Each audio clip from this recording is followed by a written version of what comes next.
Mm-mm. I'm gonna keep on dancing down in West Hollywood, Pink Pony Club. All right, AOA podcast. We're back for another episode. So, I think the live chat's coming up on the screen there for those of you that are in our live chat. Appreciate you always, the YouTubers, the Facebookers. So good to see everybody. Back. Oh, there it is. Look at that. There you go. Throw a comment. Say hello to the people because you're on screen, everybody. We're back after missing Monday. So sorry for that, but we've got a huge podcast in front of us here with a massive story that was broken just hours ago by the New York Times, backed up by the Daily Beast. This massive revelation that a huge Republican backer literally just made Jeffrey Epstein wealthier, turned like a $40 million investment into $170 million. And this particular person has ties, direct ties. It doesn't tie anymore tighter than the ties that this person has to the White House, the current White House, in particular, the vice president. Some of you probably have guessed already who that is, but we'll tell you in a second. That is a big topic on the show to get us started. Plus, we'll get into the Diddy trial and update you on what's going on there. Big testimony from Derek Ferguson, Diddy's financial person, that might be the thing to put him away for good. Speaking of being away for good, that's not Karine Jean Pierre. The former White House press secretary is coming out with a book. We'll share that with you. Breaking news here. Meghan Markle is still a fake, massive fake. I'll share with you the latest there. This is a little scary. The China crop fungus that almost got snuck into the United States of America. And then to go in the complete opposite side, some fun stuff. That Burger King story that we told you about, that young student who graduated and then rushed over to Burger King. They started the GoFundMe for him. There's an update there. It's also awesome. I can't wait to share that with you. And plus, we'll probably sprinkle in a couple of other topics and things. And that, my friends, is a podcast.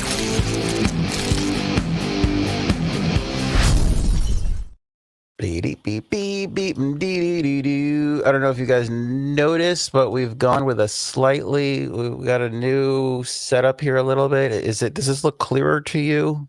If you can see me better, let me know in the comments. And then also, sorry about that. I'm sure if I was fuzzier, it'd be a little bit easier to watch. Sorry, I told Cuddles, I'm like, we got to make an upgrade in the studio here. Got a new little setup camera, all that kind of jazz. And she's like, you really need to be seen clearer. I'm like, that's a good point. Hurtful coming from the person who chose to spend their life with me, but also a good, valid point. A valid point. PD, let's squash this right now. I think Ant really likes Meghan Markle. Me thinks he protests too much. Nope. People send me things all the time, and this one I'm not even first on. I think like Inside Edition had the scoop on it.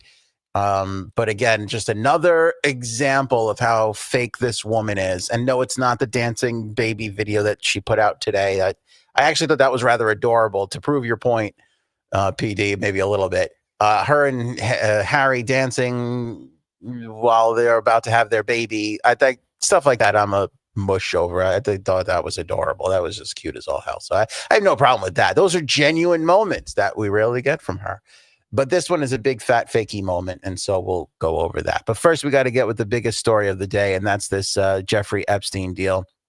Jeffrey Epstein, obviously, who was suicided and no longer with us since 2019, just found out this news this afternoon, reported by the New York Times. He has made $170 million off of a $40 million investment that he made back in 2015, 2016.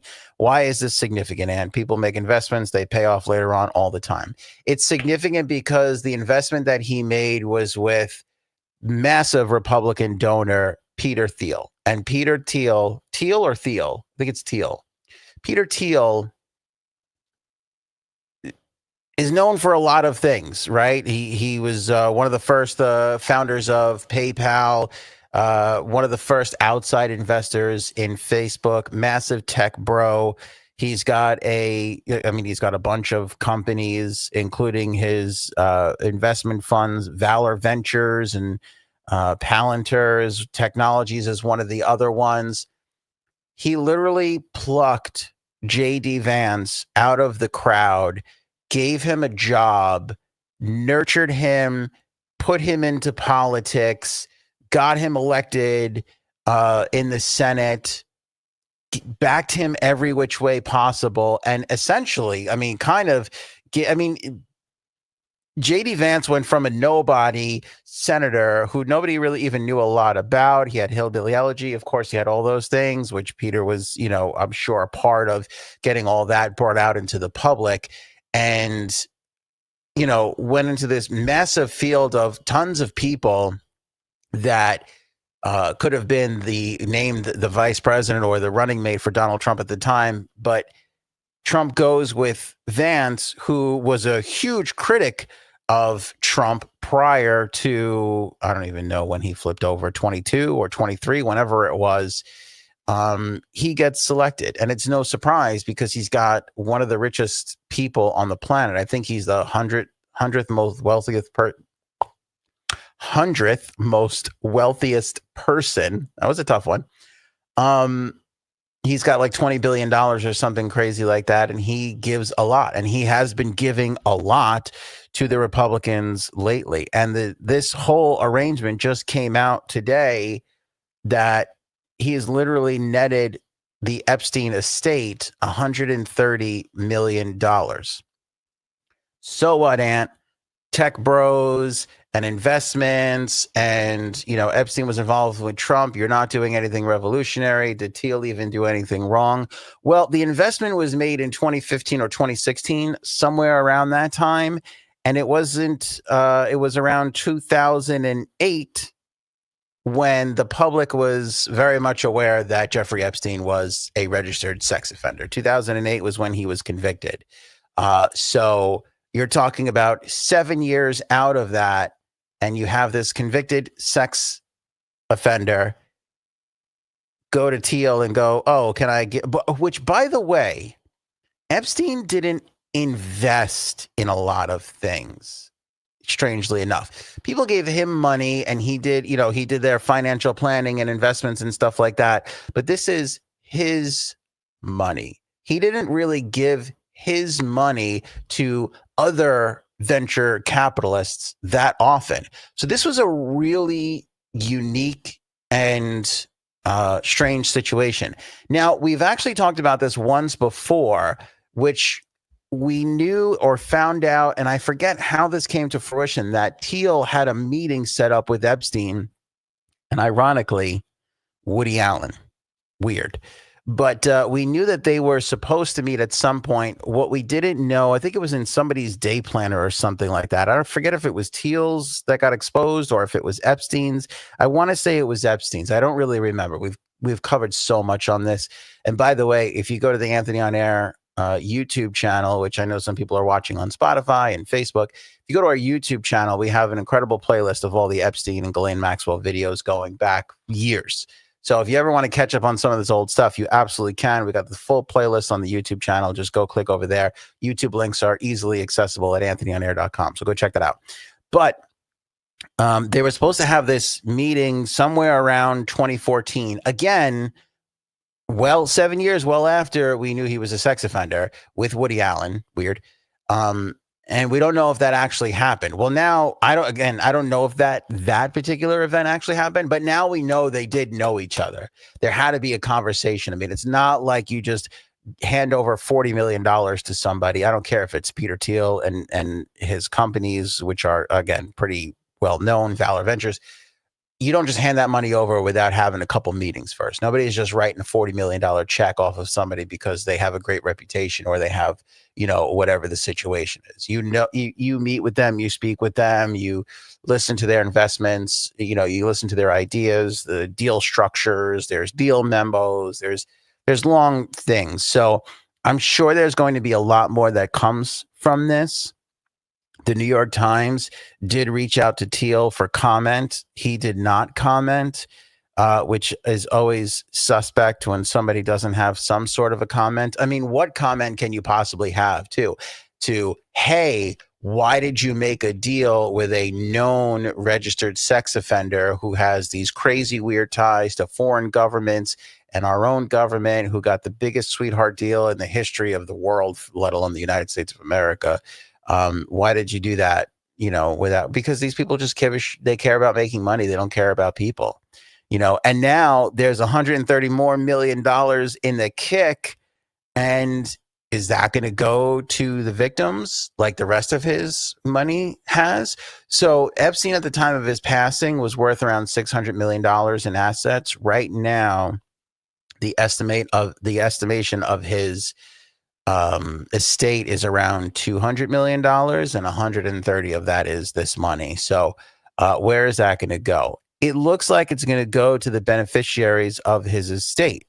Is that the victims? Nope, not exactly the victims. It's a couple of Epstein's old buddies. They're the ones who are believed to be the beneficiaries of his estate. So instead of going to the victims, it's going to go to two of his long-term advisors, his ex-girlfriend, and I don't know if his brother is part of that. I think his brother is just executor on the estate. He was the one that helped dole out to the victims. So I don't want to throw his brother under the bus here, but I'm sure his brother is getting some of this, even for doing all the work to get the money back out to the victims. I'm sure he's peeling off a little bit. That's my guess. Allegedly, that's not, I can't back that up. It's just a guess. I'm guessing there. Awfully weird and suspicious. The other part of this that gets a little political is, and by the way, that's where I was. Thiel didn't comment. However, I think it was, let me see here, Valor Ventures. It was somebody, I want to say it was somebody from their company that said that did release a statement that said we hope it gets distributed to the victims, but it's not going to be, as I just told you.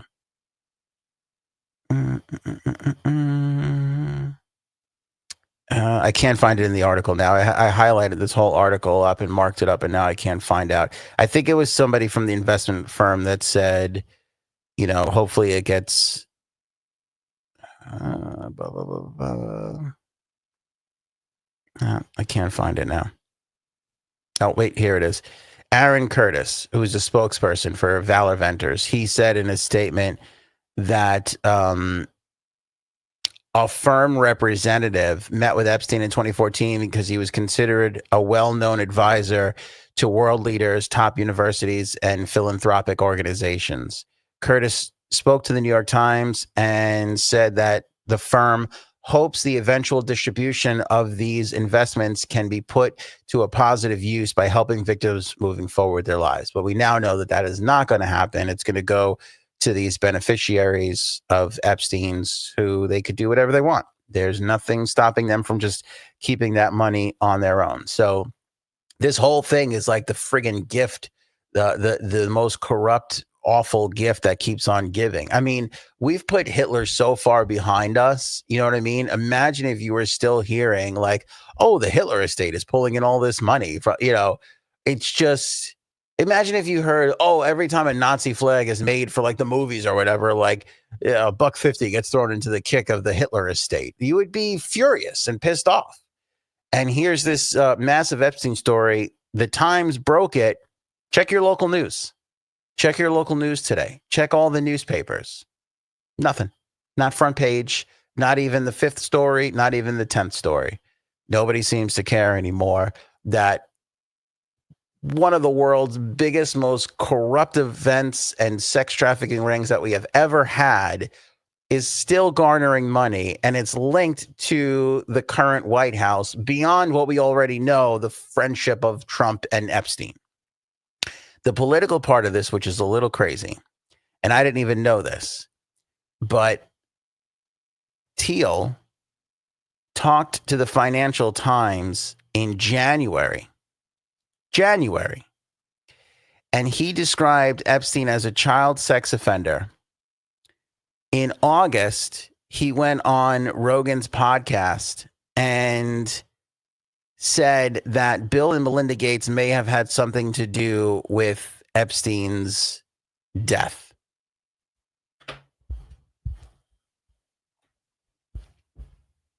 Let's let that simmer for a little bit. So the guy who worked out an investment deal with Epstein had the balls to go on the biggest podcast in the world and say, oh, yeah, that whole Epstein thing, you should look at Bill and Melinda Gates for it. I mean, that's some fucking nerve. That is some big time nerve. Because I feel like, and listen, could this be the only thing? It could be. But does anybody else feel like we're just like dipping our toe into the water of this relationship? I mean, millionaires change money all the time. I get that $40 million is not a lot to somebody who's got $600 million. But at the same time, again, I just don't think that you hand that money over without forming some sort of a relationship.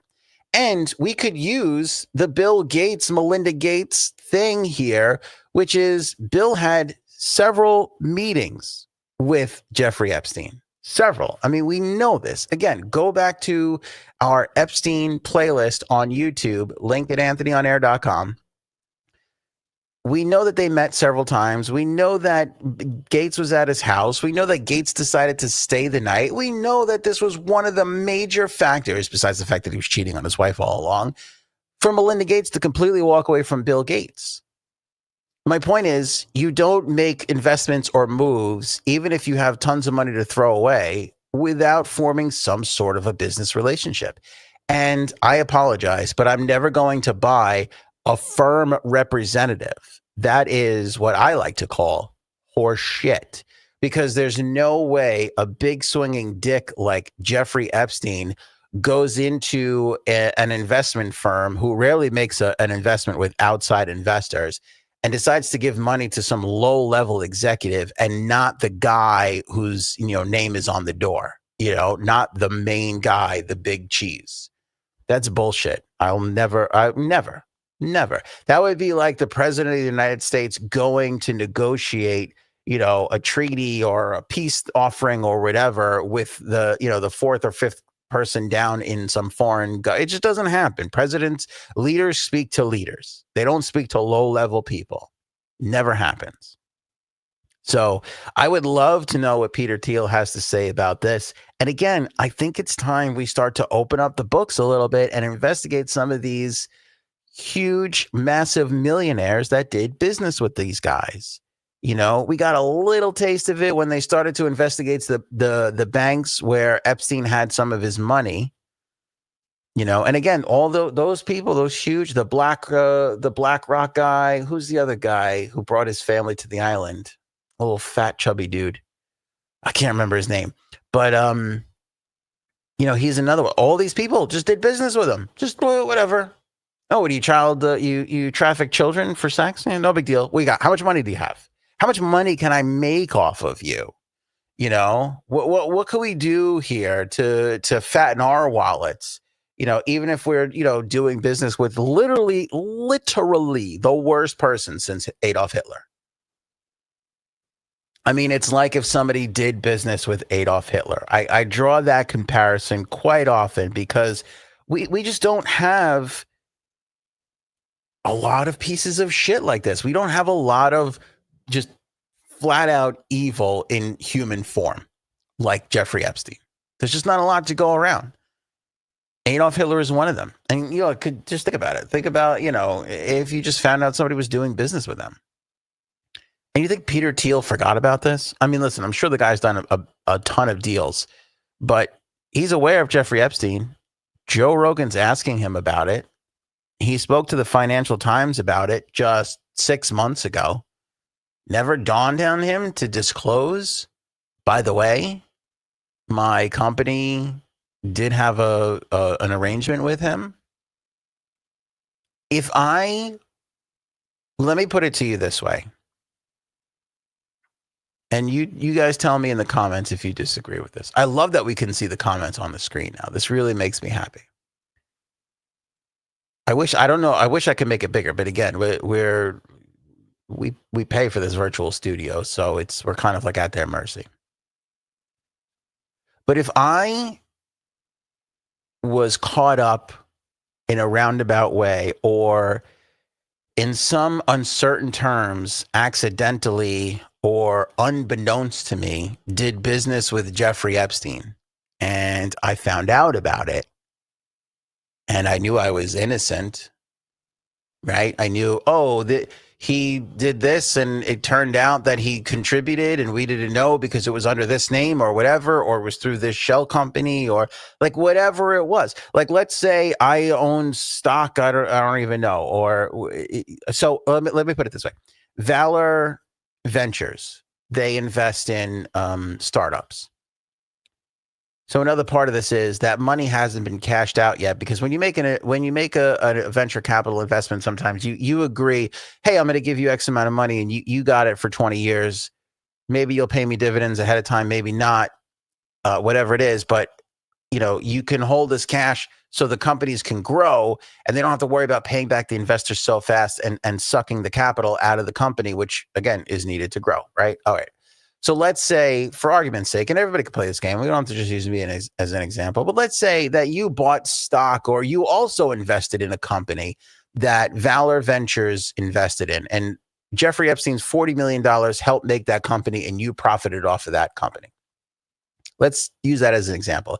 If I found that out, if I said, oh yeah, I invested, $100,000 in this company that I didn't know Jeffrey Epstein was also investing in. If I found that out, the second I found that out, I would put a statement out. I would say, hi, everybody. Turns out we just discovered that our little investment was helped out by the worst human being since Adolf Hitler. We didn't know. Totally unbeknownst to us. We feel okay about our investment, despite the situation, because we didn't know. Also, the company that we invested in is a great company. Epstein didn't know because he just gave money to a venture capital a firm, and the venture capital firm invested in good companies. So we feel like there's a little bit of a barrier there. But in a weird, twisted way, we're kind of associated with the biggest piece of shit since Hitler, and we just want to be completely transparent. That's the move. If you're innocent. Because if you're innocent, you want to tell everybody what the situation is before the New York Times or the Wall Street Journal or Fox News or MSNBC comes calling, and they write the article with the headline that ties you to Jeffrey Epstein that makes it look worse than it is. That's what you do when you're innocent. You go, hey, everybody, here's everything. And then you can say, check my daily planner, check my Google Calendar. There is no meet with the world's largest child sex trafficker on the Google Calendar. There's no update there. There's no reminder. There's no, hey, the second coming of the devil and Hitler is on the books for the meeting today. That's what you do. You don't say, no comment, New York Times, because that makes you look guilty as fuck.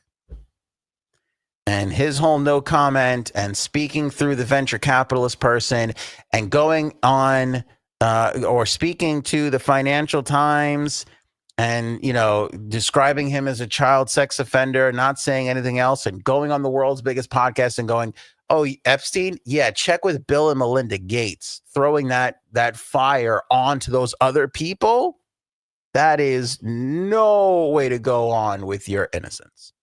That's fucking crazy. That's crazy. And again, this is the guy. And it's interesting, Peter Thiel, because most of the tech bros are Democrats, not to make this political, but he throws shade at Bill and Melinda Gates' way. And he's the guy who propped up J.D. Vance and basically got him into the White House. His financial contributions to the Trump campaign helped get him into the White House. So now you have Donald Trump with clear ties to Jeffrey Epstein, although no wrongdoing has been proven there. And now you have the vice president of the United States with some ties to Jeffrey Epstein. I mean, the person that propped him up is the person who did business with this guy, knowing full well for almost a decade that he was a child sex trafficker.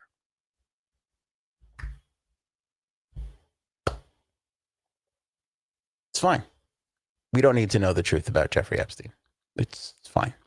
Also, very interesting that all this is coming to fruition as we wrapped up Friday's episode talking about the latest revelations regarding Jeffrey Epstein coming from Kash Patel and Dan Bongino, who are now out there pontificating. Nothing to see here, folks. He just as the world told you he killed himself, and that's the end of it. Very strange. Very strange how this is all happening, right? Like, let's not forget, Kash Patel's out there. It's my Kash Patel impression. Nothing to see. Nothing to see here. We're working on the video. Dan Bongino's out there. Nothing to see here. Nothing to see here, fellow Republicans. It is what it is. Don't have to believe me. We're working on the footage, you know? All while we find out that some of that money that was pumping into the Vance campaigns was helped along by Jeffrey Epstein. I mean, when I said on Friday that the string puller is still pulling the strings to protect Epstein and whoever he did business with, I meant it. And now I mean it even more. And I feel more than fine with it. And also, I want to throw this in there, not to sound like O'Keefe, that little bitch face, but I am not suicidal. I feel really good dealing with some health issues. But other than that, I am pleased as punch and very happy in life. My wife is amazing. My children are wonderful. I mean, granted, they can't, do simple things like flushing the toilet or using one piece of toilet paper to wipe their butts or brush their teeth without getting toothpaste on the whole entire sink area. There's little things that drive you crazy, but nothing suicidal in there. Normal kid stuff, right? Normal kid stuff. They're smart, intelligent, and great, and I love them. My parents are happy and healthy. My favorite aunt is doing wonderful. She still likes all my videos. Thanks, Aunt Melinda. Appreciate that. Uncle Glory Hole is doing great, discovering new glory holes every day, from what I assume. I don't know. It's been a while since I heard from him, but I think he's happy. Everything's good here. So, and my kids do have bunk beds. So if I show up in the news with their bed sheets tied up around my neck, just know I want you to look into Peter Thiel first. Okay. And then we can start to look at everybody else, basically. That's the deal. That's the deal. Yes. Thank you, Christella. Let's put this on the screen so that everybody can see it in big letters. Anthony is well and healthy and wants to continue to exist. Okay. I got a little bit of a warning popped up on my car, about my ABS brakes. I'm going to get that looked at immediately. Okay. Immediately. So if my car goes flying off the road, by the way, I don't go anywhere. I go local. My car doesn't go above 45 miles an hour. I just primarily drive local streets. For the rest of this week, until I can get my car in the shop on Saturday, I am just going to be driving local streets. There's nothing, I should not be disappearing before the end of this week. Just putting it out there. Just putting it all out there for everybody. The health issues are not that big, not deadly from what I know right now. Annoying, bothersome, sickening, not deadly. So let's just, put all that together, put all that out there for everybody. And again, and I can admit when I am wrong. And Frank was right. We are never, I think this is like the third time I've said this now in the last few weeks. We are never, ever, ever, ever, ever, ever going to see everything involved with Jeffrey Epstein. Never. And for my Republican friends out there, I hate to burst your bubble because I feel like I've been bursting plenty of the Democrat bubble. There is so much with the Democrats to burst. And poor Frank has been taking it on the chin from me on the podcast last couple of weeks and will continue to do so. I mean, we got the Karine Jean Pierre book story coming up, and it's going to be the Democrat side to take some punches from your old pal Ant. But you have to admit, and some people have to me already, your king, your end all be all, is part of the problem.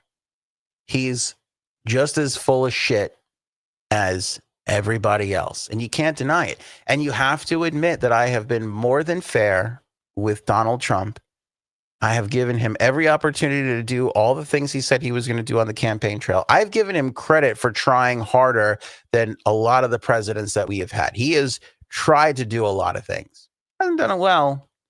He's trying. He is doing things. But this whole Donald Trump's going to save us and he's going to put it all out there and it's the transparency of it. Bullshit. And there's no other classier way to say that. It's bullshit. And it's time to, when you argue with your Democrat friends, it's time to concede that point. It's time to say, hey, I thought he was going to do this and that, and he hasn't done it. And it's bullshit. He hasn't been the Christian savior we all thought he was going to be. He hasn't been the savior of the children that we thought he was going to be. Because as far as I'm concerned, he is as complicit in the cover-up of the Epstein stuff as anybody else who was involved in this, going down the line, all the presidents up to and including Bill Clinton. He hasn't done it. And it's time for the Republicans to just come forward and say, yep, he's been a letdown. It's been not great. He's been not helpful whatsoever. You know? So that's my feeling on that. This to me is massive because Peter Thiel has been pulling the strings in politics for a little while, you know, especially all the stuff with JD Vance. And now to find out he was in bed with this guy and never disclosed it ever seems crazy. Seems crazy. You know, again, sometimes I feel like there's no other explanation. When you have somebody dead to rights, you got him dead to rights. And in this particular case, these people are dead to rights. There's no wiggle room for the Republicans on this one. None. And I'll admit Frank was right about that. Now, Frank, who wasn't scheduled to be on this episode, I think might join us on this episode. And I don't know if it's to rub it in my face that I said he was right, but I'm starting to regret that I said that. It's easier to say that he was right when he's not here and can go like this to me. You know what I'm saying? It's a lot. I enjoy it a lot better when we don't have Frank live to do that kind of shit. There he is. Look at Frankie C. What is this? What do you just get off the golf course with that hat? What's going on? Just came home from dinner. Uh-oh. I'm a little toasted. I'm not going to lie. I was going to say, I know what your dinners are like. Did you eat anything or did you drink this whole dinner? I drank my dinner. No, I ate some food. But I couldn't help but hear that I was right about something. Yeah, well, I said you were right on Friday, and I think one other time I think I said you were right. I'm pretty sure I said you were right, but we're not getting any of this stuff. Now, Erin woke me up because I was I'm in bed, and she went, "What?" And she was like, "Oh," and I went, "What?" Anthony said you were right. I was like, "What?" So I had to jump on and figure out what I was right about. No, I said this to you on Friday too. You were right that we're never, ever, ever going to get the Epstein stuff. That's the only thing. Of course, we're right about that. Yeah, never. No, but and the other thing, and again, I don't know if you said you were asleep, Ed, but we now know that Peter Thiel did a deal with Epstein, and Thiel is the same guy who's propped up JD Vance and basically essentially helped get him and Trump into the White House. So it's like yet again we have this other thing, and the whole point and the part that you would love and enjoy is what I was just saying is that the Republicans need to concede the point that Trump was here to save everybody from, save the children and all that kind of jazz. He And was. he was going to be transparent and all this stuff. He has not been. He is as complicit as anybody else No, covering stuff. stop it. How could that be? Who could have seen that from? Oh, I don't know. His first 4 years in office, where he did nothing for anybody except for himself and his rich friends, Oh no. or the following 4 years where he cried about how he lost or he won, but they wouldn't let him be president. But he won. Why wouldn't they let him? What happened? Why wouldn't they cheated? I should have been I should have been the president. What? Come on, this guy is not after anything but he's just looking to enrich himself and his friends, and that's all he's doing. Look at everything he's ever done as a politician, and it all points to him making life easier for his companies, his business partners, and himself. It's also to keep himself out of jail. I'm going to be president. I can't go to jail. I can't be on trial for this. You got to dismiss these charges. Everything he does benefits himself. That's it. He's not looking to help anybody else. He may go out there and on stage and say, "Oh, I'm going to be your savior. I'm going to do this. I'm going to do that."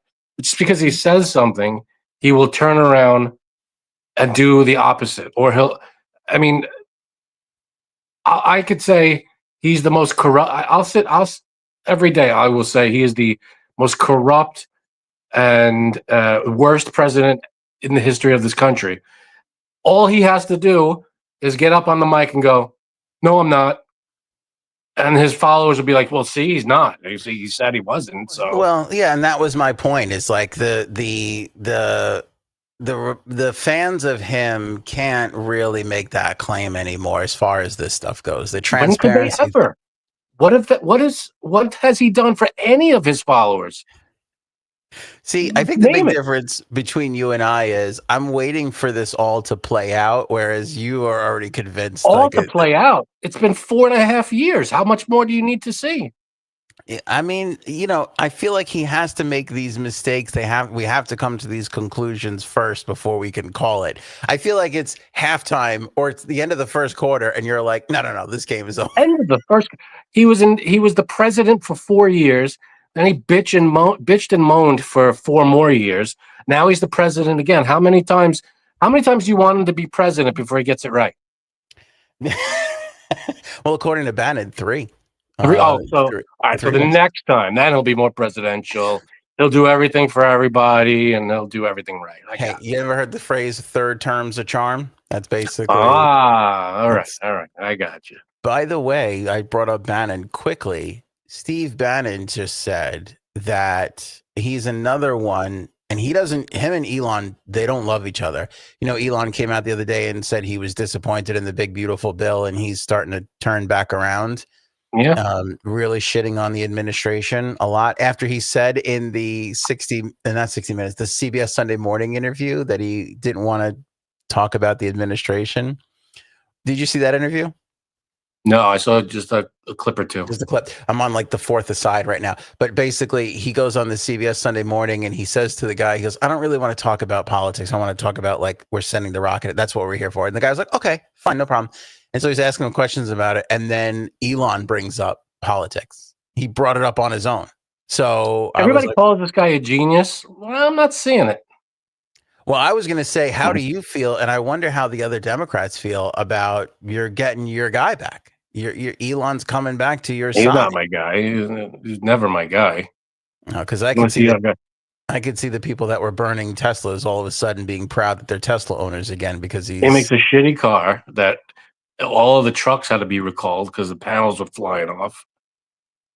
You heard about that? Yeah, I heard about some of those things. Okay. Every other time he launches something into space, it blows up. But at least he's trying. You're heartless. At least he's Yeah, trying. I could try to go to space too, but I mean, first of all, he's trying to get us to Mars so we can colonize Mars, because he said in an interview that the eventually in a billion, he said in a billion years, Earth will be uninhabitable. It's a lot less than a billion. I'll tell you what. So, I mean, what are we talking? I'll go back to Neil deGrasse Tyson. He's the guy I fall back to. Neil deGrasse Tyson goes, if we have the technology to send people to Mars, terraform it, and colonize it, then we have the technology to turn Earth back into a habitable planet. That's interesting. Then we could work on the problems here. We could fix them easily. If we have all this technology and all the money and whatever to get to Mars and populate it, then we could fix the problems here. That's an interesting thought. I don't think any of this is going to matter because the AI robots are going to be ruling everything in 7 years anyway. So it's not going to matter. None of this is going to make a difference. What's going to come first? Who knows? But anyway, I brought up Bannon, and Bannon said this publicly, agreeing with Elon that the big, beautiful bill doesn't work because it adds to the deficit. And he said, Steve Bannon said, and this is big because we've been saying this. I was going to say, I've been saying it. You've been saying it. Everybody's been saying it.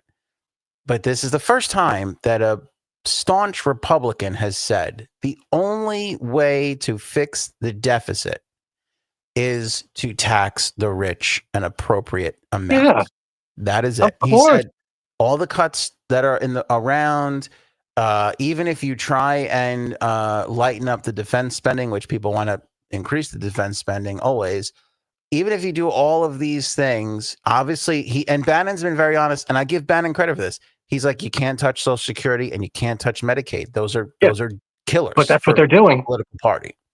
But he's saying those are killers for a political party. He's like, don't do any of those. He goes, the only way to make this bill work is if you tax the rich. And I said that I delete it.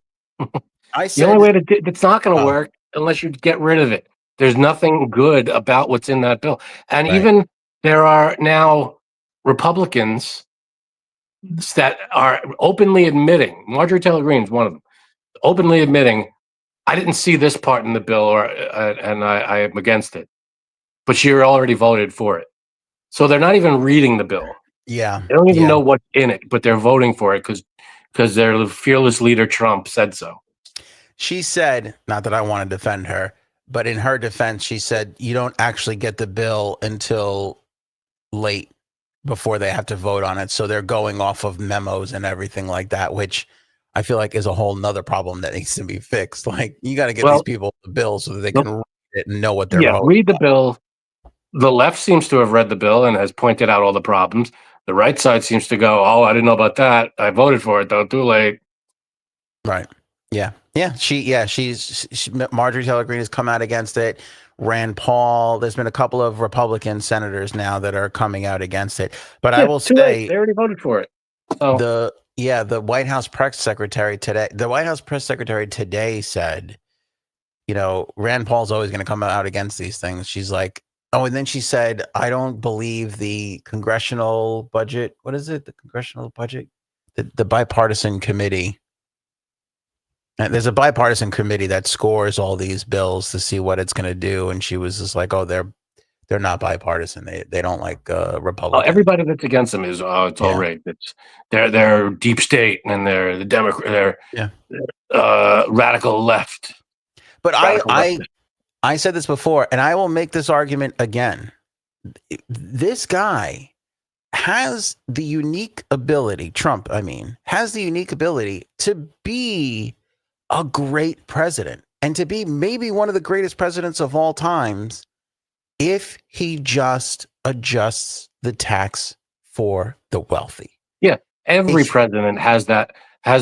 If he did this, he'd be great. It's different, but it's a little different. And the reason why I say, I'll tell you Biden why. Too. If Biden taxed the rich, he would be the greatest president. If Obama taxed, he'd be the greatest president. Difference is Trump's not going to do that. It would be great for them to do it. But the reason why I say it's great for him to do it, it's because the two reasons. The Republicans traditionally don't increase taxes. So no, they don't. and he's the perfect one to do it because he's a Democrat who's become a Republican. So yeah, but then all of his donors, all of his people that are with him, will jump ship, and he'll have no friends, and he'll be the one who's being taxed, right. and it's all over. So, but I think he's in that unique position because he is a Republican, and I think it would mean more because if a Democrat did it, they would be vilified. But if he did it, he might be able to avoid that vilification from the right. And the second reason is this is it. He's if we're going by the current Constitution, he can't run again. So it doesn't matter. Like you're forgetting about his family. They're now talking about Junior. I know. Going for a run, which would be a fucking nightmare. But I can't even begin. The guy that frauded a fucking charity out of millions of dollars. So well, he wouldn't be the first coke addict in the White House. Let's say that. But Hunter beat him to the punch there. But yes, Hunter wasn't in the White House. But okay, go ahead. Well, no, there's some rumblings out there now that are saying, as clueless as Joe was, it was Hunter that was in there helping finagle things, and Jill as well, that were trying to keep this all Jill, but quiet. I don't know about Hunter. Hunter was nowhere near this stuff. No, Hunter had his own problems, and they were all keeping an eye on him like a hawk. In the middle, yeah, but towards the end, I think Hunter got free. He was in DC quite a bit, so he could have been one of the people that just helped, that knew the depth of Joe's problems, and again kept it a secret. I haven't heard of Hunter being anywhere near the White House, but I know that Trump and his kids were all are still profiting from the presidency. Their Bitcoin bullshit, $2 billion from Saudi Arabia. Trump's net worth since he took office this year has risen by I don't know how many million, whatever the number is. Yeah, the crypto stuff is bad. It's really bad. It's blatant corruption, and nobody seems to. There's no consequences. I don't understand. If go back to if Biden did this, it would be the top story, and he would be called the worst president in history. I have to disagree with you there because there's rumblings. There's Republicans out there who have said they don't like it, and it needs to be looked at. Yeah, but then something else will happen, and it'll be. I'm waiting for the a group of Republicans to come out and go, "We were wrong. Trump is corrupt, and we got to do something about this because he just gets away with it." I think you'll see that more when things calm down. I don't think you'll see that pre-midterms. Post-midterms, especially. So we got to wait a year and a half. Especially if but that's the world that we live in. Especially if he loses, if Republicans start losing seats, I think they'll turn on him fast, and you'll start to see that. Everything you just said, I think you'll start to see that then. It's not soon enough, man, because every other day. That's fair. Something gigantic happens, and you're like, this fucking guy. That's fair. But an investigation like that's a 5-year, and that's a 5-year deal. Okay, I understand. Nobody's going to do that while they're trying to get this bill across, and especially before midterms. Nobody's going to do it. Nobody's going to touch that. Which is a shame. I mean, the guy is openly. It's not even trying to cover it up. And it's like, well, it's not corrupt because he's telling us about it. No, it's stupid and corrupt. So, I mean, it's not just corrupt. It's also in plain sight and moronic. So, I mean, just because he tells you he's being a corrupt moron doesn't mean it's okay. That is literally his argument. It's like, I'm telling everybody about it. Yeah. They're giving us a beautiful gift, a $400 million plane. That's for the country. It's not for me. By the way, but somehow magically it's going to be given to the Trump library because they need a plane, the library. That fell through, by the way. Did you hear that? I haven't looked at this in a while, but I don't know if we're going to do this Monday or not. But I think it was, I forget. It doesn't matter. Who was giving it to him? Qatar? Or United? I forget. Okay, so Qatar, they turned around and they said, wait a second, we didn't offer this. He asked for it, and until he confirms that, we're not going to give it to him. That's what they said. Even more corrupt. He asked for it.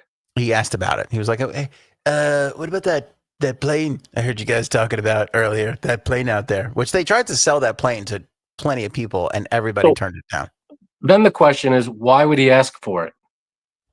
Because he wants a fancy plane. Oh, that's the only reason. He just wants a fancy plane. He wants a fancy plane. It's not give me a plane and I'll do something. Oh no, well, maybe. Yeah. Why would he say give me a free $400 million plane? I don't even know if it's that. I mean, and I don't think it has to be that. I think he wants a fancy plane. He just wants, which is fine. A shiny. You want to, I don't think I don't think that's fine. Actually, I don't think that's. How is that? Wait, I said it's fine. It's not, because you want a fancy plane, but what gives you what makes you think a country is just going to give you a $400 million plane and expect nothing in return? They're just going to go, here you go. Well, he's giving it to them now. What? He's giving it to them now. He made all sorts of deals with them. He's giving what to them now? Money, investment, business opportunity.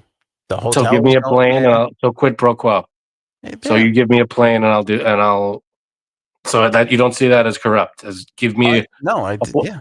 Okay, so but flash back to a year ago when Hunter Biden sold a whatever the number was, $50,000 painting. That was bad. Yeah, same thing. Equally, but it wasn't the president. No, it's not the same thing. It wasn't the president.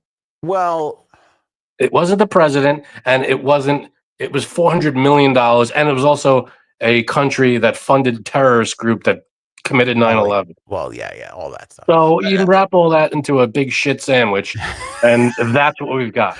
But you can make the argument that it is worse that it's Trump doing it, but actually it's Trump and his kids that I think are argument made. It's one and the same. It's both bad. It's both really bad. That I said the same thing with Hunter Biden.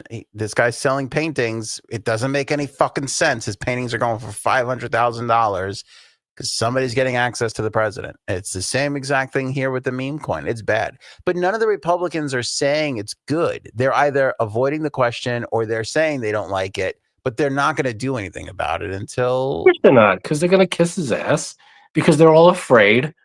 I don't know why. What kind of? Because all he has to do is go in front of whoever. Let's say it's pick a state, a red state, and go, this guy, this guy's no good, and then he'll turn all his followers against this person, against that Republican, and they're afraid to lose their vote and to lose power.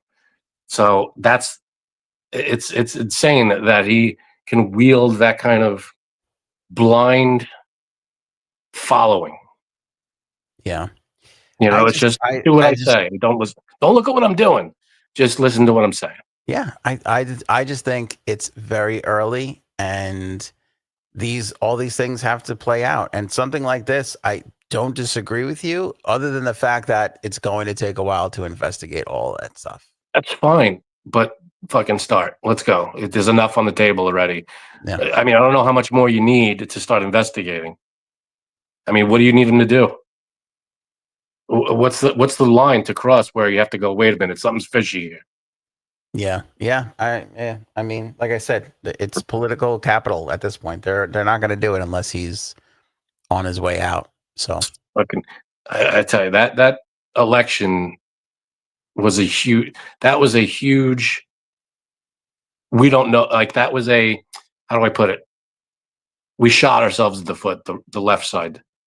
Yeah. You know what I mean? The left is guilty of a lot of things, not the same stuff that Trump is, but covering up Joe. All right, let's go to the Karine Jean.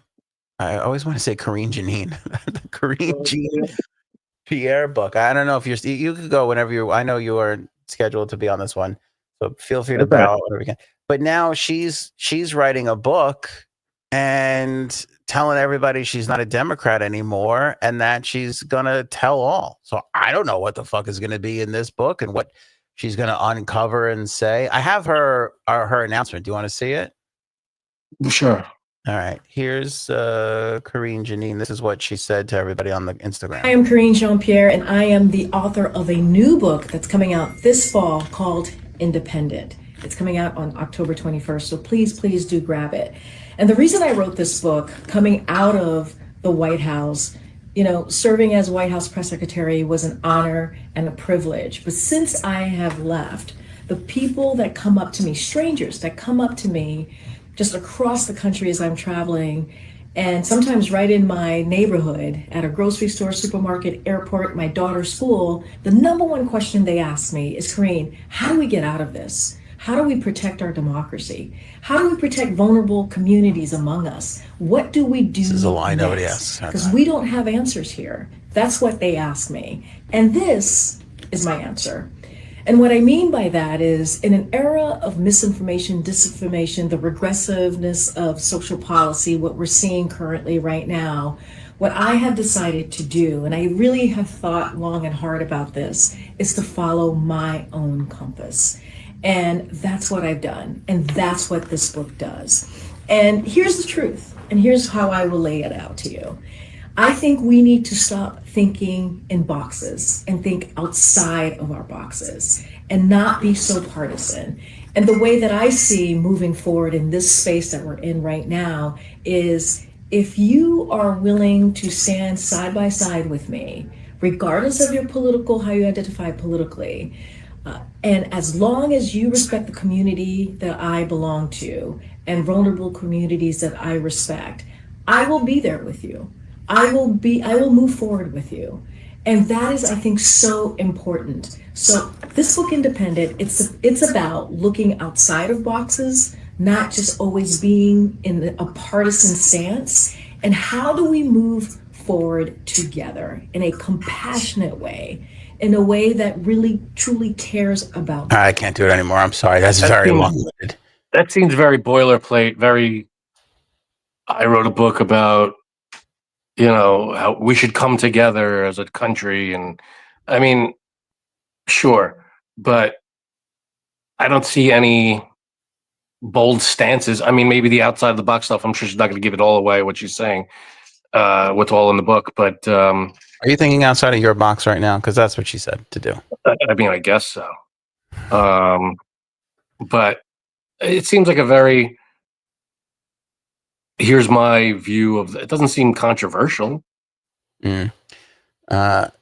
Athena says she should go home and scissor her girlfriend. Good Lord. I'd pay to watch that on OnlyFans. Oh my God. Coming in hot. You wouldn't click on that video? I'd click on that video. Oh, sorry. Boy.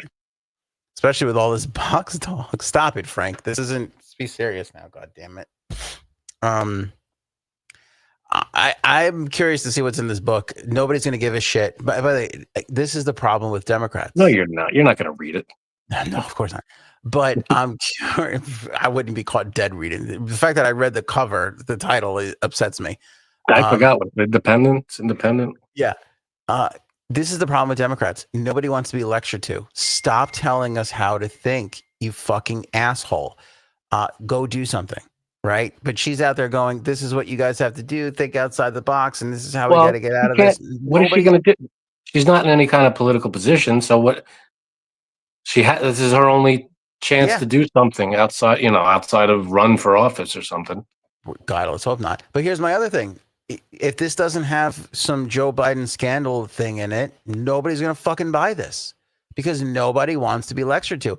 Either she's going to come forward and talk about what happened in that administration and where it all went wrong, or it's just going to be another liberal gag fest on we have to come together and think about each other. Yeah, we don't know. Who the hell knows what it is? No. She's trying to, I feel it sounds like she's trying to appeal to both sides. So to get to, I don't know. Hopefully it's positively motivated and like I really sincerely hope we come together kind of thing.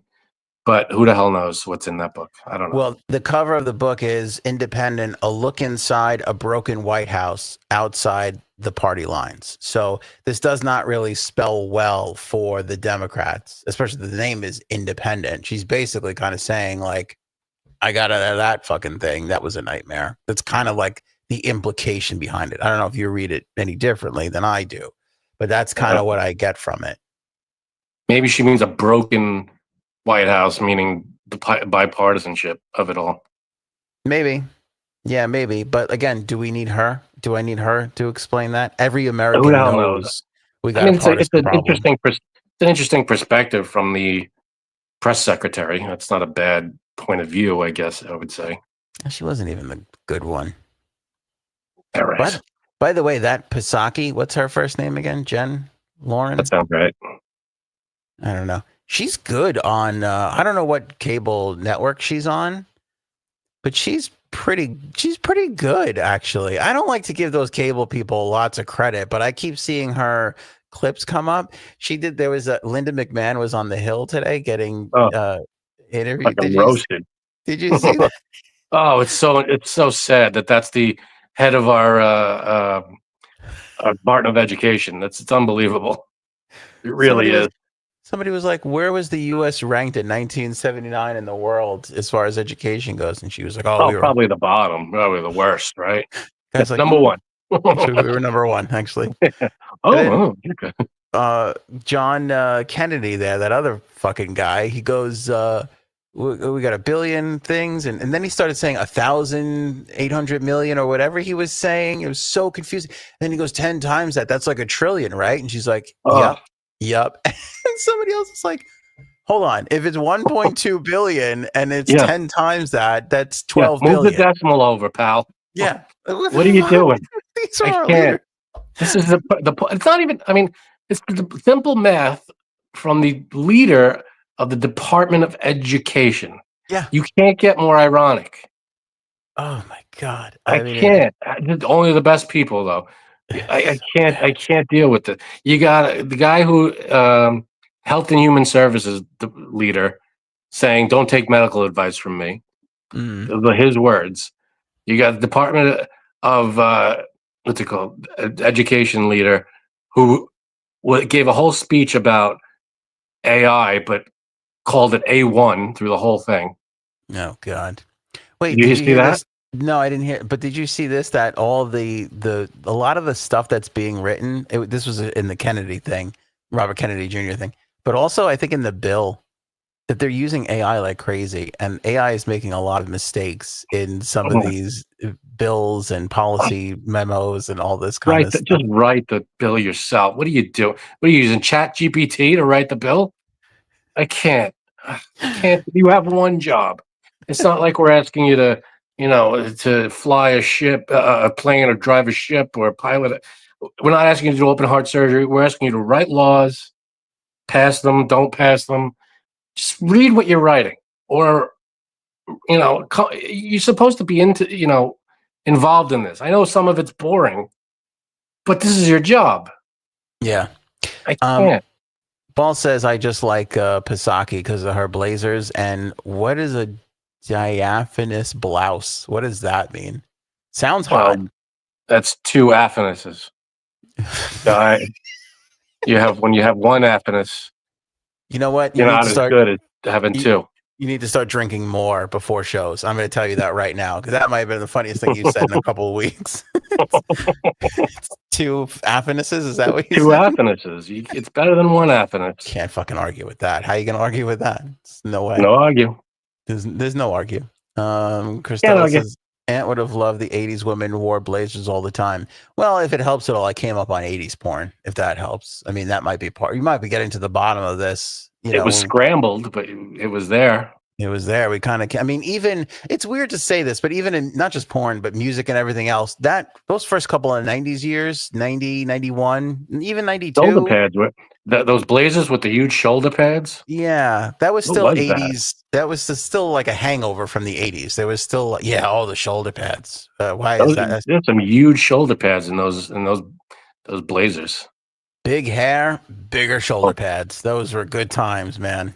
Those are good times. That was your shining era. Oh, that was the best. That was the best ever.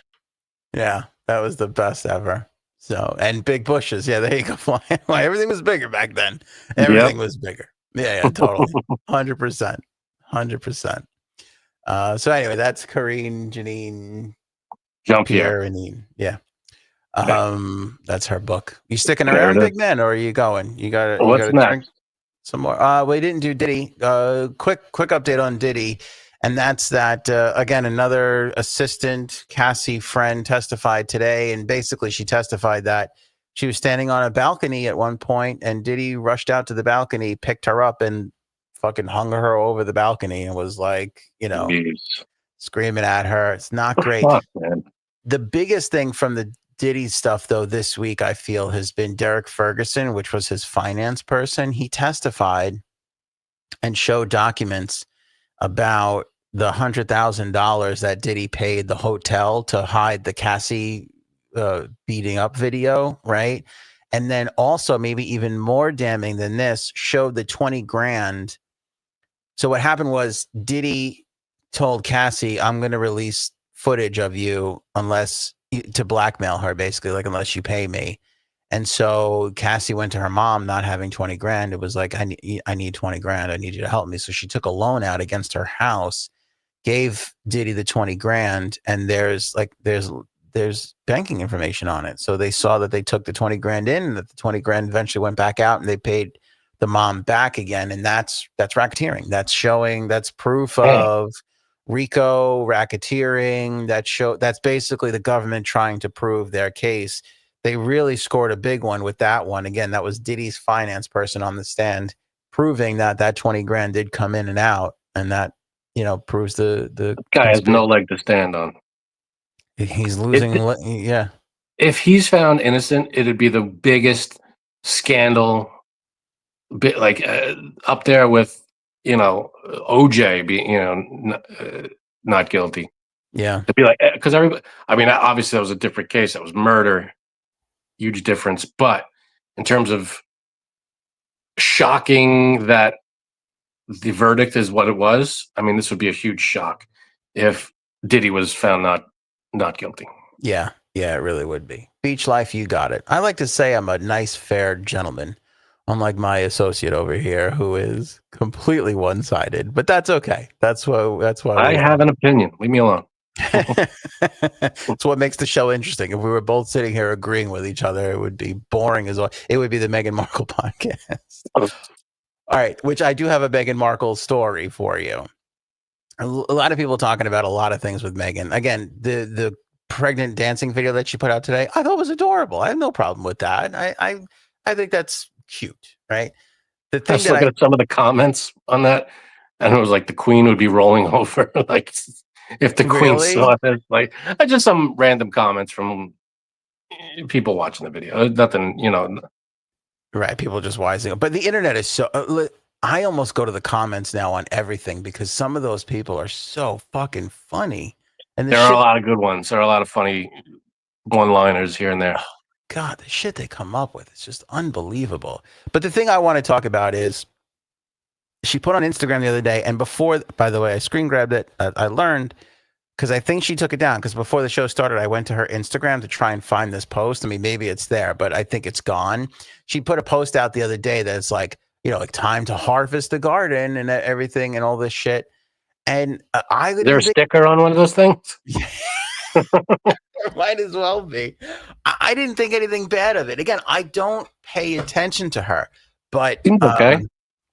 Inside Edition, those are the first. I saw it with them first, but apparently everybody had this story that, people started chirping her in the comments, and they were like, who picks vegetables from their garden and has it coming out looking this clean? And that's a fair statement. Wait, I don't know. That's kind of nitpicky.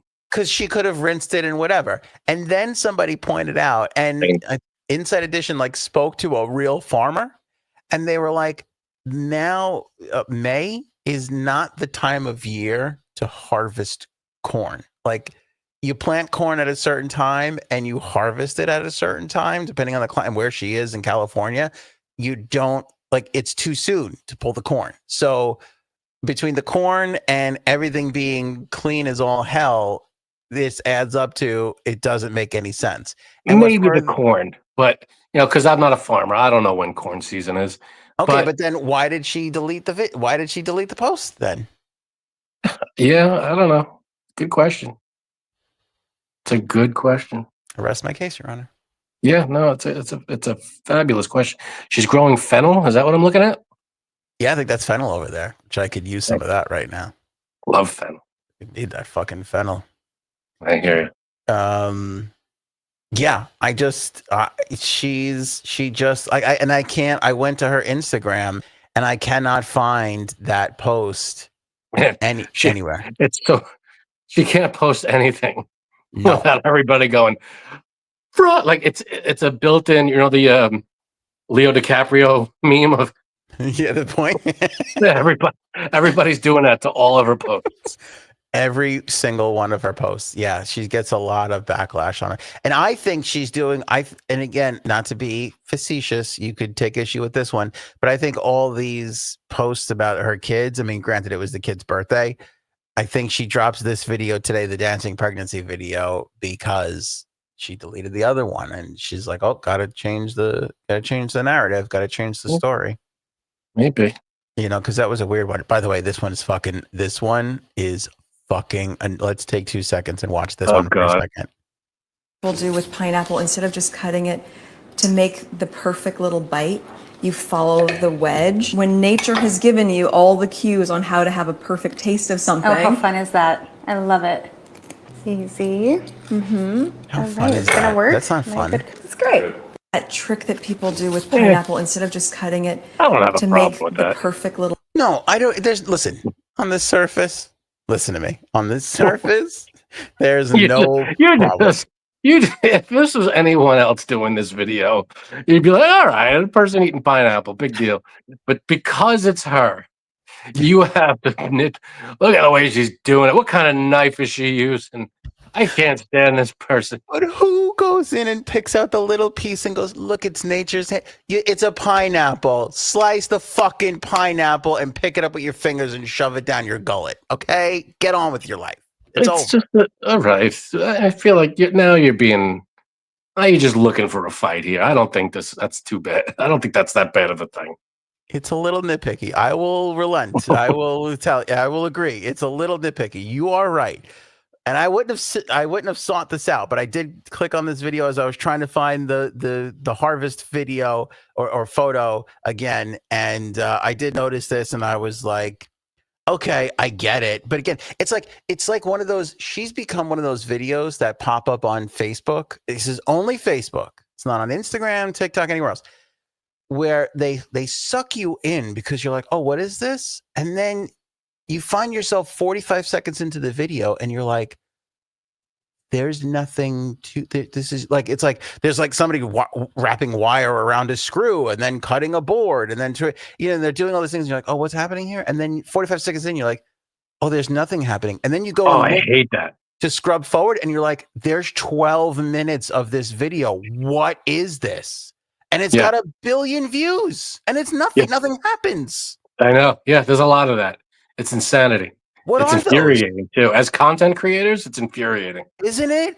It's and she is a living, walking version of that. I mean, to be fair, that was like a 15-second video. Yes, you're right. Not even. Okay, not even. So, and who's with her? I have no idea. This scene with sweet Randy Karen. I don't know who the fuck that is. No idea. She tagged her. But then she had to make her cut and go, oh, this is fun. Like, is it? Is this on television? Is this what people are fucking watching? You know what I came to the realization of? Okay. Well, go ahead. I watch a lot of videos, as I think most people do, on TikTok or Instagram or whatever. Sure. I would be watching, these people would open up these like hockey cards and baseball cards, like let's see who we get. And I'd be like, oh, let's see who we get. The other day I'm watching one, maybe my 50th or 100th video that I've watched. And I just said to myself, why am I watching this? So they're going to open up. Who fucking cares if they find a Pavel Boric? Like, who? I'm just like, well, you could ask that about anything, about it's entertainment. You could ask that about any sitcom. Who cares if they got out of this jam this week? You're going to see them next week. It's not about that. It's about being entertained for a few seconds. I guess that's how I felt about it originally, but now I'm kind of coming to the realization of this doesn't really. I want to watch stuff that enlightens or enriches me. No, or you don't. Story or you say that, but tomorrow you're gonna be like, oh, look at this fucking guy. He just ran headfirst into this glass door. That's hysterical. That's hysterical. I'm not talking about that. I'm talking about that opening stuff, up. Plus stuff where people scare other people. When people jump out of nowhere and the person makes a weird movement or a weird face. Yes. Fucking hilarious. that's all over my page. I love that shit. But that's entertaining. Opening up a pack of cards again. If people, and An by the way, unboxing video. You're sucked in. yeah, you're right. But like people bet on the cards or they buy packs to see if that I get. Because you're gambling on it. It's kind of like a thing. Understand. I was just watching some random stranger open up a pack of cards and wondering what's in it. And now I'm like, what do I care? I blocked all these videos now because I'm like, I don't want to watch somebody open up a pack of cards. This isn't worth my time. I think we're Is coming any to, of it? Part of There are videos that I enjoy. Like I'll go back to the well. Neil deGrasse Tyson. Every now and then. Not every now and then, but you can't these are go. great. You go into one of his videos, and it's so fascinating. And he's got these scientific facts that you're like, holy shit, So that's at least you're learning stuff. That's good. But every now and then, it's fun to watch a bullshit video that makes you laugh. You gotta laugh every now and then. That's what it's all about. And to find a quick video that gives you a quick laugh, great. I have no problem with that. I'm talking specifically about opening up packs of cards. Like it's just mind numbing. It's just you just turn your brain off for that 45 seconds and you watch something stupid. So you don't have to go out and buy the cards. Exactly. Like that's kind of what it is. But it's like if you're opening the card, it's like a Tom Brady rookie card or a Michael Jordan rookie card. Okay. What would that do for you if it's that or if it's nothing? Nothing, but it would be like, oh, this is a moment. Like I've been watching this guy and he literally opens the cards and nothing ever happens. And I'm like, nothing ever happens. Why am I watching this? I saw a card opening video either yesterday or the day before. Guy opened a pack of basketball cards and there was a football card in it. Is that rare? That's got to be rare, right? I think so, yeah. I don't know if it's worth it because it now proved that it came from that pack. I mean, he's got the video, but I mean, he opened the packet of basketball cards and there was I don't know who the player was, but that's something. I mean, again, does it do anything for me? No. It gives me something to say for 10 seconds, but other than that, I mean, it's something it's something to nonsense. watch. It's all turn your brain off stuff. You don't have to think about it. Back to your point, Neil deGrasse Tyson and that chubby little face pops up on my screen. I am never skipping that. I love it every time. It's it's something fascinating and just it's so enlightening and fun to learn that stuff. And he makes it like it's not a lecture in school. Like he makes it fun. Such a wonderful delivery. Yes, so much fun. Yes. Yeah. Right? It's interesting to hear him talk about it because he's so passionate about it. And he conveys it and he makes you go, holy shit. Yeah. And it's just it's fun. So he's got a lot of cool stuff. He has this unique ability to speak to you on a common person level and then at the end of it make you feel smarter because you're like, oh, I know something now, Yeah, now I got this. Now I know how water towers work. Sweet. Even videos I've seen before of his, I will watch again. I will rewatch it. It's like a greatest hits concert almost, It's amazing. A lot of good stuff. But the other things, it's like I don't want to waste my time anymore. I want it. There has to be some semblance of turn value. the page. That's it. This is it. This is a big moment for you. You're getting rid of the nonsense, and you're just focusing on the educational, enlightening videos. I'm getting crushed in the comments here with Paul calling Meghan Markle the new pandemic. And then Bird said, Megan Ovid. Megan Ovid. Oh, God. Corona Markle? Is Corona Markle funnier? I'm not sure. What's better? Oh, boy. But yeah, she's the pandemic for this podcast. Is 100%. Everybody is agreeing with that and laughing at that. All right. I agree with this one, though. She is more like the clap. Yeah. I wish we could take a shot, though, to get rid of her. That would be the best ever. Good Lord. That would be the best ever. You've got an issue, man. I don't like her. That's been made clear. I'm just saying you gotta I don't know. She doesn't know you exist, right?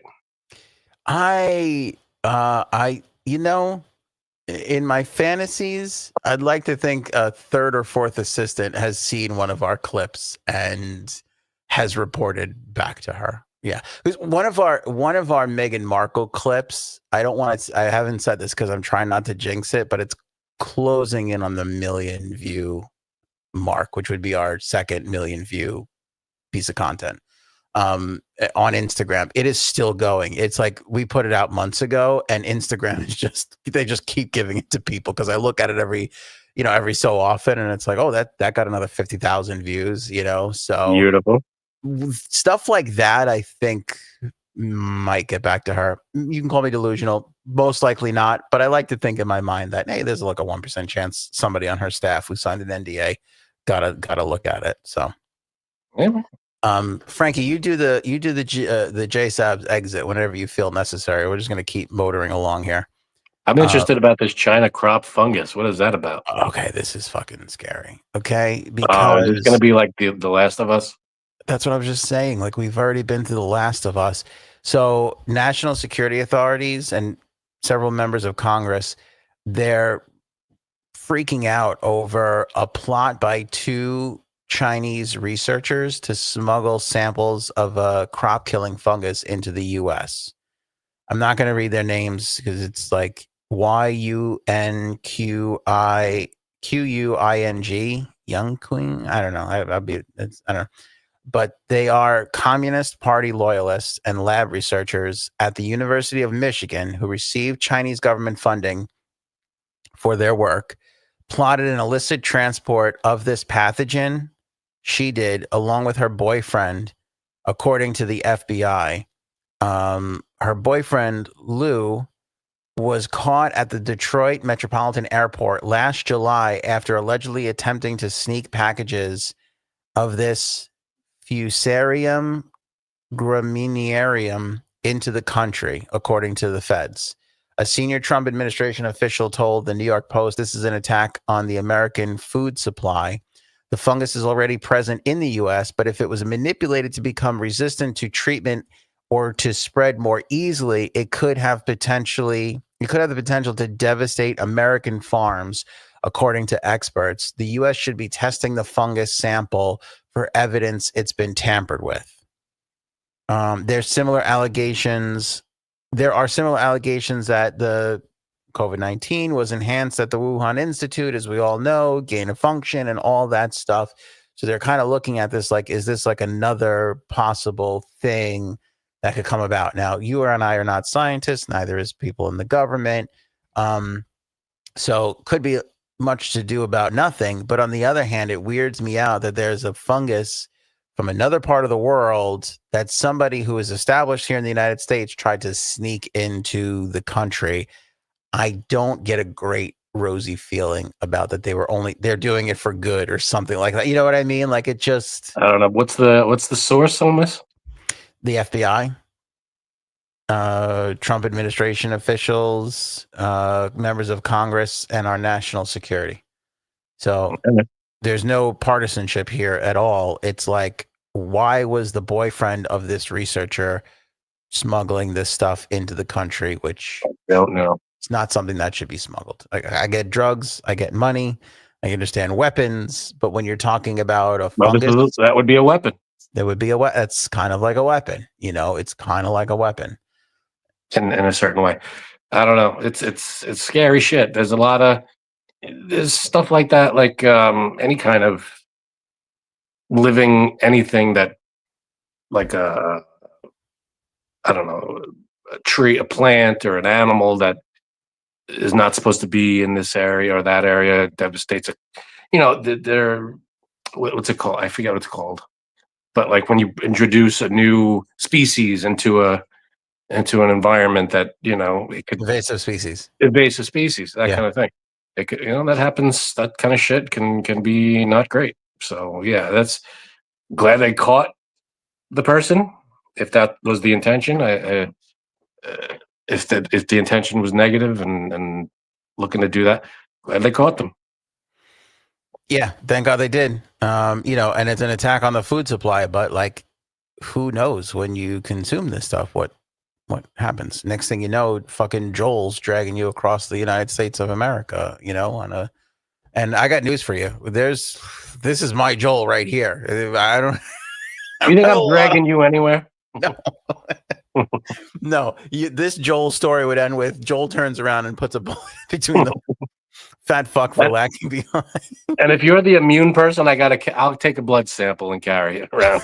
I gotta get you to some lab across the country. I'm taking a blood sample. Not happening. You know, it's funny. I was talking to my son today because he's studying the American Revolution and everything, and we were looking at like Gettysburg and the Battle of Yorktown. And he was like, "Can we go visit there, Dad?" And I'm like, such a history guy. I'm like, "This is fucking." Finally, he's into something that I'm like super into.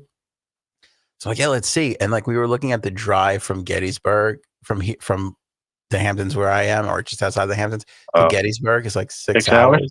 Okay. Yeah. And then Gettysburg to Yorktown is like another 5 hours. I'm like, that's a 5-hour drive. I'm like, that's miserable. That's a lot. He looks at me and he goes, imagine being a soldier, like marching that route. I'm like, yeah. Ooh. That's miserable. He reverse Uno'd you. He did. He did reverse Uno'd. So, oh yeah. Must be a terrible thing to drive that far. Imagine walking, you son of a bitch. I'm just like, I don't know if I want to make that drive in the summertime. And these soldiers were fucking walking with my air conditioner in this car. I don't know if I could do it with a rest stop every 20 minutes. With cell phones and internet access and endless supplies of radio stations. Endless entertainment for the way there. An absolute luxury. Like, I don't know. And there they were, just marching along, maybe horses, and to fight in a war. How about maybe roads? Like there wasn't necessarily roads. Yeah. And even if there was a road, a lot of times those armies were avoiding them for fear of being ambushed on the road. So it's like, yeah, your son schooled you on that one. Totally did. But it really weird. It's weird to think about. Go ahead. You got to go. All right, I'm out. Go ahead, man. Good night, everyone. I'll see you next time. Frankie C, ladies and gentlemen. Appreciate the little surprise appearance here. It was a good one. Yeah. There he goes. There goes the man himself. It was good to have Frankie come in and join us. Yeah, that's just, I mean, could you imagine? You have to think about it this way. He is such a little smarty, Rhonda. You're so right. That kid, let me tell you something. Do you want to know the Jedi mind trick this fucking kid? He puts it out there the other day. He goes, Dad, Nintendo Switch 2 is coming out. I'm like, you can forget it. I'm like, there's just no way we're dropping 500 bills on you now. And I think I told this, and we're like, you gotta wait. Maybe wait for Santa to bring it for Christmas. Maybe wait for your birthday. He's born in September. We went from no chance this is happening to Cuddles and I, just prior to the podcast, trying to see if we could go to Best Buy at midnight today to buy the fucking thing. I don't know how he did it. I don't know what happened. I never saw him do. What did they do, the Jedis? They do this shit? I never saw any of it. I don't know how he did it, but we were basically like, oh, we got to get it for him. We went from, and he made all good points. He's like, we could get it for him in September, but what's the difference? Might as well get it for him now and call it his birthday gift. I mean, we are just so fucking weak. All we do is yell at this kid. He leaves shit behind. He doesn't take care of his stuff. He broke his previous Nintendo Switch, the controller. We just paid $80 to get new controllers. We were like, no way. And now we're like, can we get it at midnight? I don't know. Anybody else a parent out there that can help me feel better about this? I'm looking for your help because I feel like, because as a parent, you don't want to give in to every last little thing that they want. That's not good. That's not a good way to raise them. But at the same time, you just want to make them happy. I don't know. Bird has a birthday in 15 days and is looking for crop fungus and roofies. That'd be a hell of a trip, Bird. That's not bad. That would be a hell of a trip. That would be a good old time. I think he got something there.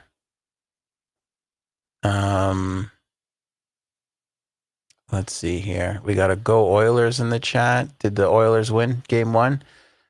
French Connection Mama. Great name. Did the Oilers win? I haven't checked the score. Stanley Cup Finals, game 1. Oilers and Panthers. I don't know who to pick. I want Connor McDavid to win, but I feel like the Panthers are so good. I just feel like they are so good. I don't want to spoil this for anybody. Oh, it's 3-3. Oh my God, we're going into overtime. Holy shit. All right, French Connection Mama. I'm on your side. I'm rooting for the Oilers. I want Connor McDavid to win. I do. I just feel like Florida's so good. I haven't made a pick yet. I've been terrible at it. All right, last story of the episode here. We talked about this Burger King story. This kid who graduates high school runs to Burger King to work his shift. Some mom sees him, films it, puts it on social media. The thing gets millions of views. She doesn't stop there. She goes, I'm going to put a GoFundMe together for this kid. And the friggin' GoFundMe goes on to, at last check, and I'm going to check it again for everybody right now. But at last check, it was like $100,000 that this kid was getting from the GoFundMe. I mean, how awesome is that? It's so awesome. And I'm sure there's more to it. I'm going to go to the GoFundMe and update you guys right now. But the reason for the story today is Burger King saw this and they were like, we're going to kick in $10K for you. So they're throwing $10,000 to the kid for his, I guess, college fund or whatever they said it was. How nice is that? I thought that was a good call from Burger King. You know, like he's out there. Like, what did this do for their brand? This kid just like grinding it out, working. So they cut him a check for $10,000 just to be a part of the feel good story from the Burger King Foundation. So I thought that was really nice. I thought that was really cool and worthy to bring up. You know, a lot of these big companies don't do awesome things all the time, especially the fast food companies. Well, that's not entirely true. The McDonald's house and all, they got a charitable arm to them too, which is all great and wonderful. But yeah, just this story I love so much, and I'm going to continue to follow it because I just love it so much. By the way, the GoFundMe got set up with a goal of like 10K. Then they upped it to 60,000, which is their goal. That's still the goal. They were at 100,000 last episode. Checking it right now, live update for you. $196,000 raised for this kid because he showed up at Burger King in his little cabin gown just to pick up his shift and work and, you know, just be a good worker. Again, most kids are out celebrating after their graduation. They're having dinners, they're with their family. This kid was grinding it out at Burger King working. And now he's got an extra 196,000. Well, plus the Burger King, he's got over 200K just for doing what he was supposed to do. I love this story. Mikhail Baker is his name. Is that how you say that? Mykale? I think that's Mikhail. Mikhail, maybe? I think it's Mikhail. Mikhail Baker got 200K, and he is still working at Burger King. Still working at Burger King. I love this story. I'm going to follow this fucking kid until the end of time. Like, I just want to know what he's doing forever because I feel like we've got nothing but great things coming from this kid. Hopefully one day we could vote for him, put him in the White House. Maybe this is the kid that's going to save us from the AI robot attack. Who knows? We just don't know. I have nothing but high hope. Again, call me, naive, foolish, a sucker. I just think good things. Whether it's our current administration or, Meghan Markle will finally go away, whatever it is, I always like to think positive. And I think that this kid will be president one day and will help save us from the AI robots. That's what I think about that. So good for this kid. By the way, I follow everybody. I never leave. I never leave the scent. Remember the girl that was on the plane that was like, that motherfucker right there ain't real? New update on her. There was a whole big to do about, she's joining this platform. Everybody kind of made it sound like she was joining OnlyFans. And I'm like, that's the move. She was joining some other platform that's not nudity that you have to pay to consume her content. And I'm like, who's going to fucking do that? This is Haktua all over again. You get a little fame, you try and turn it into more. We eventually find out you're boring as all shit and nobody cares. And then you fade into nothingness. So I was like, that was a quick jump to OnlyFans, but it turns out it's not OnlyFans. It's some other weird thing. And I don't know. I don't have a good feeling about that either. I don't think that that's going to turn out good for her. So that girl, she should have just stuck to, selling T-shirts and flipping out on airplanes and getting kicked off, because I think that's her lane. That's where she needs to be, But sure enough, I'm sure she'll have a podcast before the end of the week, as most people do. Everybody eventually winds up coming to this forum until they find out that they can't do it, and then they get shamed off of it. So that's that. Again, quickly, my apologies for missing Monday, dealing with a little ongoing health thing. I'm not talking about it yet because don't really know the full extent of it, but I'm okay. I'm here. Had a really good day today, actually. A really good positive day. So we'll keep that going. Friday, Frankie C's back. Aaron C will be here. Hearing a lot of outcry for Jay Sabs. I heard from Jay Sabs. She's sorry that she can't be here, obviously. Hopefully we'll get her back into the mix really, really soon. We do have our giveaways done. That contest is over. I was thinking about announcing the winners, but it's kind of weird. Do you want me to announce? I don't want to announce real names. We have member names. I don't know if that makes a difference. I think it might be fun to just have the prizes show up at people's doors. And if you win a prize, put it on social, tag us. That would be a fun little thing for everybody to finally see what that was. So Show me potato salad. maybe we'll do it that way without a big announcement. Maybe we should go now. Go ahead. See you Friday.